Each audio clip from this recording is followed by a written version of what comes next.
Hi guys and girls, Robert here, back in for a video, and it's going to be a review on Digimon Try, which got released today.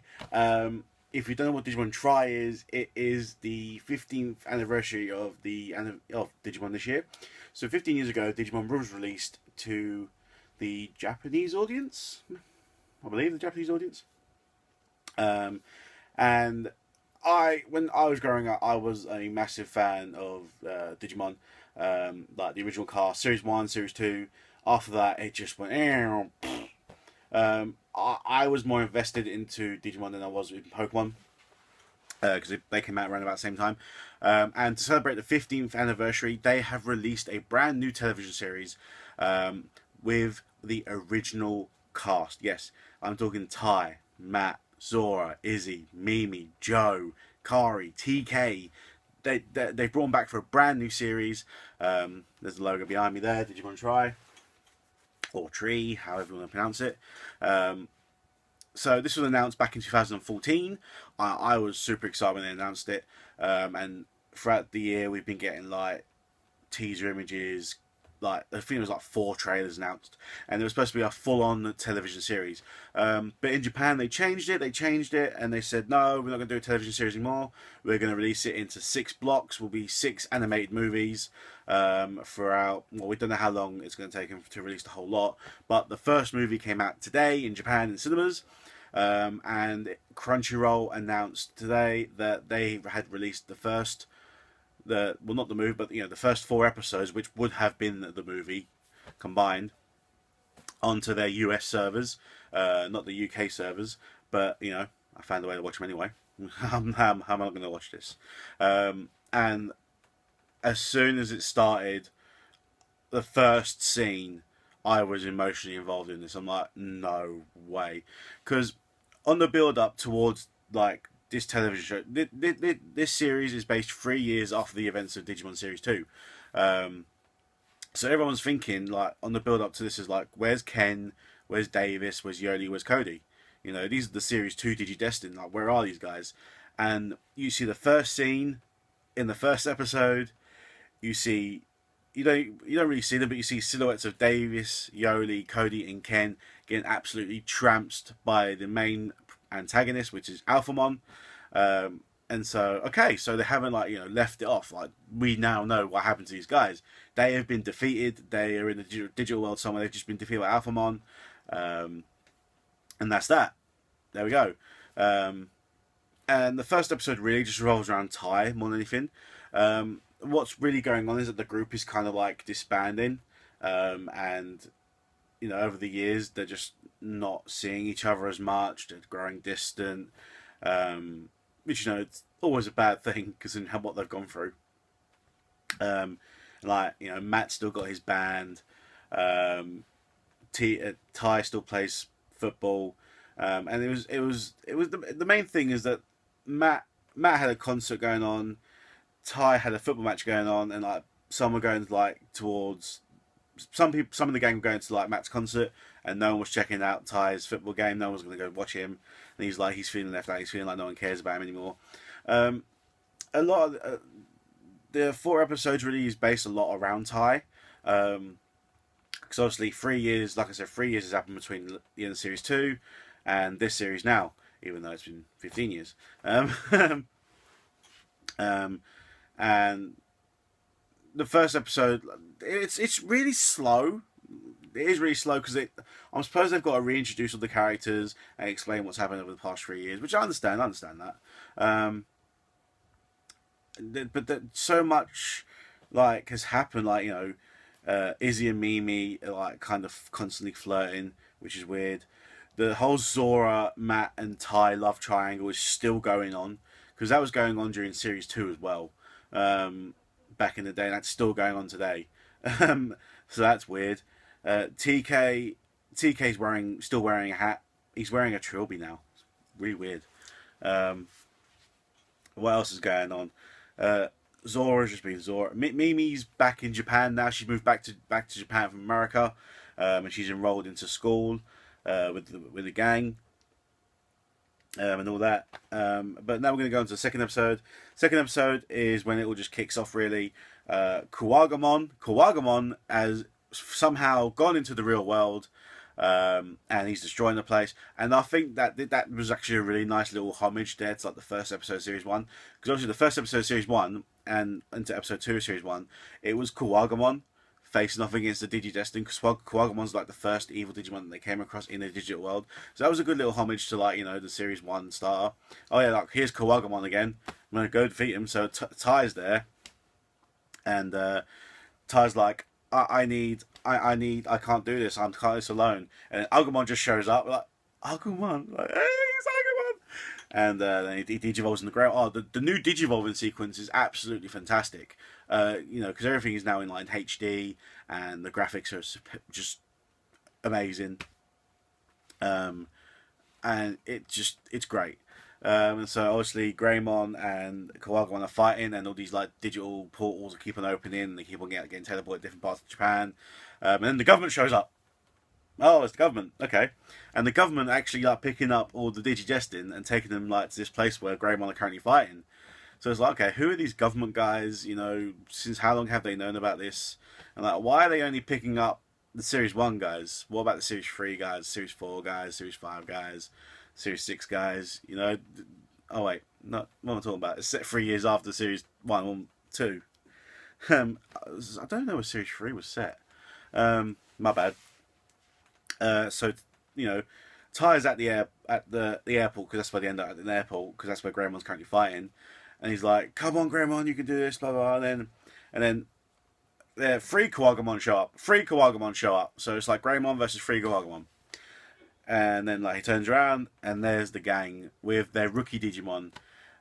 Except Mimi and Joe aren't there. Mimi just landed at the airport, and she's on her way. And Joe is just getting left out of everything. He was left out pretty much the entire movie. He was left out for a big chunk of Series 2. He was left out for the second movie, Diaboromon Strikes Back, because he was just constantly studying, constantly in school, and he's still in school now, doing summer school, the extracurriculum stuff, and it's like, okay, we literally saw everybody digivolve except Gomamon. I was like, because Gomamon was like one of my favourites growing up, like either like Ikakumon. I wanted to see an Ikakumon Digivolution. No, didn't happen. Didn't see Ikakumon.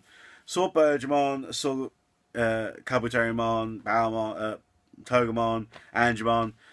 We didn't see Angiwoman, unfortunately, because obviously Gatomon's already a champion level Digimon. But it was just an amazing thing just to like watch this, you know. 14 years ago, I had watched this, you know, and just to see like everything come back together again in full HD, in a beautiful animation, beautiful sound. It was amazing. So like obviously the group's all back together. They're fighting the Kuwagamon. They beat the Kuwagamon, and then obviously they all start getting back together. The gang gets back together. Now obviously they got to deal with this new threat, like what's going on and everything. And at the same time, this new girl just gets transferred to their school, and there's something weird about her. I have no idea who this girl is. And so then we go into episode 3, and the media obviously are portraying like the Digimon like there's these monsters. You can't trust them. And obviously everyone's getting angry because like, you know, the Agumon and his friends are just like, well, hey, come on, we're the good guys here. Stop portraying us like evil. And everyone's getting angry about that. And then Izzy, obviously with his nerdisms, makes a digital playground, I suppose, a digital place where the Digimon can go during the day when they're at school. That's not the digital world, and that was pretty much the premise of episode 3. And everyone's just like trying to work things out. Oh yeah, that's right. Matt and Ty had a fight because, you know, they always fight. And what we learn again is that Ty's coming to realise that even though they're saving the world and stuff, look at the damage that they're causing. And Ty's just like starting to like realise the damage that they've caused, even though they are doing good. And he's scared to go and fight now. And that was like a big thing, because Ty was the leader. He had the crest of courage, you know. And now he's scared to fight. That's a big thing now. And like Matt's like, what are you doing? What is wrong with you? You know, you're like the leader. This is what we do. Come on. And like, you know, he's accusing Ty of running away. And so they have this big massive fallout. And then in episode 4, Alphamon finally shows up in the real world. And like everyone's trying to defeat him. Alphamon's like, it's like the level above Mega. I don't even know what that is. I don't think that is even a level above Mega. So like, you know, everyone's there in their champion levels trying to defeat him. No, not working. Not working at all. And like Matt's like, look, Ty, I need you on this one. We need Omnimon. Well, in Japan he's called Omegamon.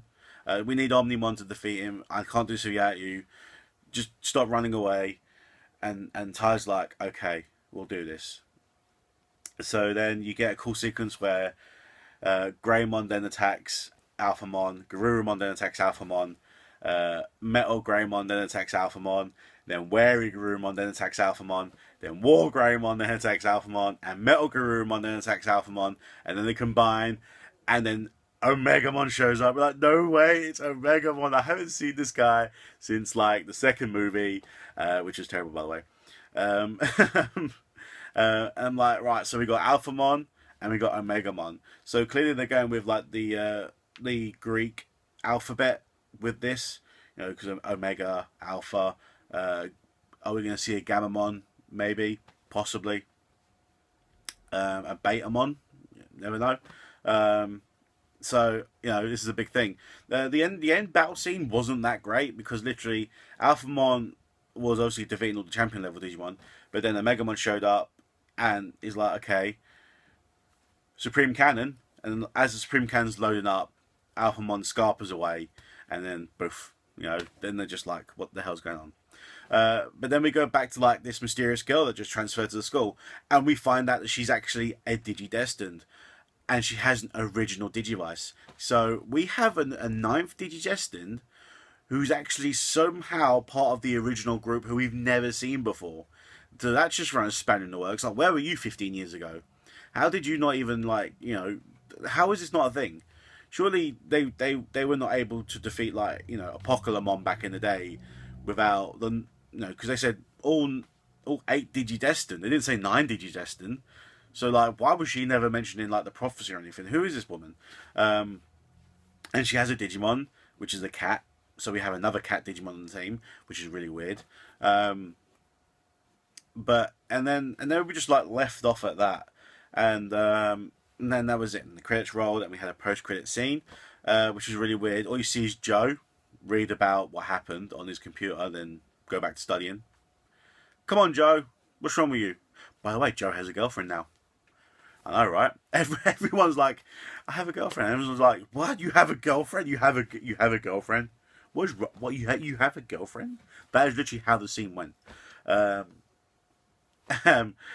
so that's that. And then obviously we go back to like, you know, the scene where Omegamon was fighting Alphamon. And, like Matt Ty's there, and like Matt's there. Matt's like, at least didn't run away. And Ty's like, I don't know if I can do that again though. So Ty's like fighting with himself about, you know, what's going on, if he can still do what he's doing. You know, he's thinking about the damage that's being caused while they're doing it. It's like, you know, it's collateral damage in the day. This is what has to be done. And Ty's like lost that confidence in himself. And like, you know, Agumon's there, and he's like, Agumon can't do nothing without Ty's, you know, approval. So while everyone was fighting Alphamon, we have Agumon there who can't digivolve because Ty's like, I don't know what to do. It's like, what do you mean you don't know what to do? You do what you do best. You fucking fight. But I was instantly sucked into this. You know, the first moment that you know, this is the first time I've watched the Japanese version. I haven't watched the Japanese version before on any season of Digimon at all. But I had to watch this because obviously when it comes to the English dub, an English dub hasn't even been confirmed yet. We don't know if this is going to get an English adaptation because we don't even know when this series is going to end. Obviously, because I said that it's going to be released in 6 parts in cinemas in Japan, but we don't know how long that's going to last for. It came out, like I said, it came out in cinemas today in Japan, and it gets released on Blu-ray in Japan in 2 weeks' time. So 2 or 3 weeks' time. So it's got the most shortest run in the cinemas ever. So if I was to estimate if they're going to do this, I would say the next installment would come out in February. If they were to release if it's going to be in 6 parts, do it every 2 months. So that way, you know, it's done throughout the year, like a series would be done. But obviously, for America to adapt a series from Japanese, the series has to finish in Japan first. So we have to wait until everything's been released in Blu-ray in Japan first, and then obviously America gets the hard copies. But before that also has to happen, America's already got on the Digimon series. They're on Digimon Fusion right now, which has got, I think, another 70 episodes to air in English. Series 1's been done of Digimon Fusion. Series 2, Digimon Fusion, is still to be aired, which is Digimon Cross Wars in Japanese, if you don't know. And so, obviously, that's still got to finish before we even think about Digimon Tri to start airing in the States. So, we're looking at least a 2 to 3 year wait for an English dub on Digimon Tri, which is an absolutely abysmal. That's a stupid wait. And, you know, like I said, I'm actually loving this. It's just full of nostalgia. It's just like, I just feel like a kid again when I'm watching this, because I would, like I said, it got terrible after series 2. New cast, you know, they just didn't play by the rules. Digimon Series 3 was all about, you know, selling the merchandise. It turned to trading cards. I'm like, go away, go away. This is terrible. Digimon Series 1 and 2 were phenomenal.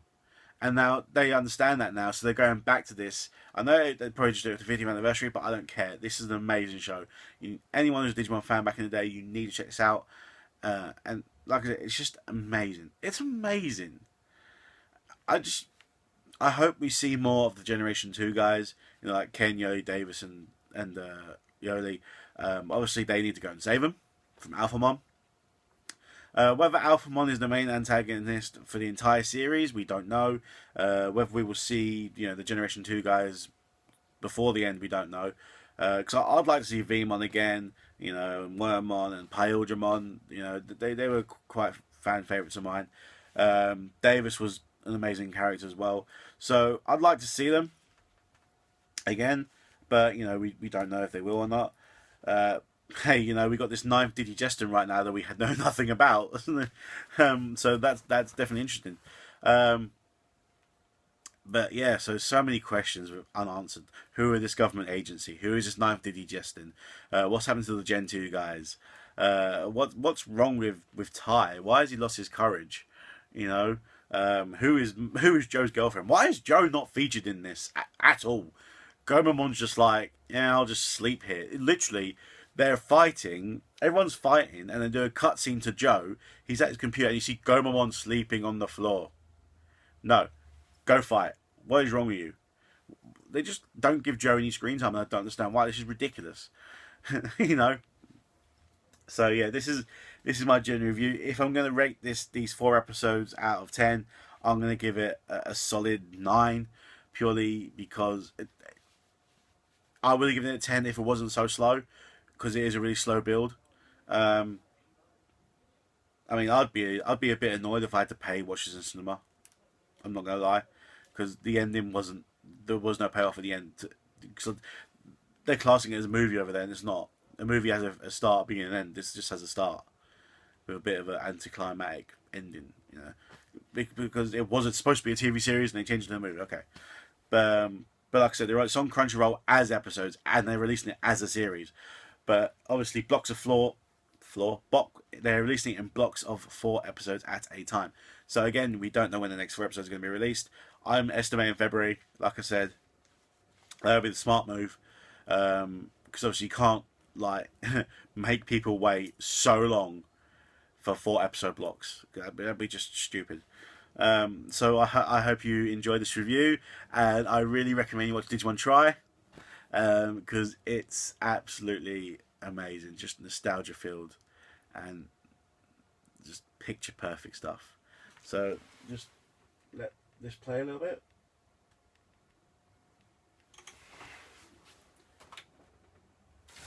Sure, they play a little bit. Alright, this is the Japanese Digimon theme tune, which is amazing, by the way.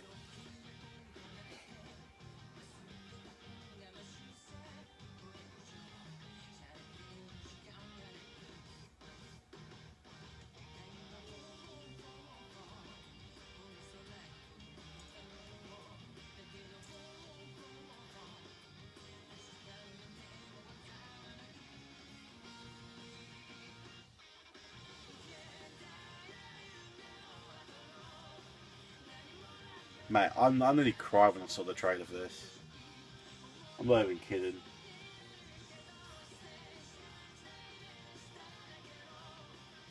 Animation's just beautiful.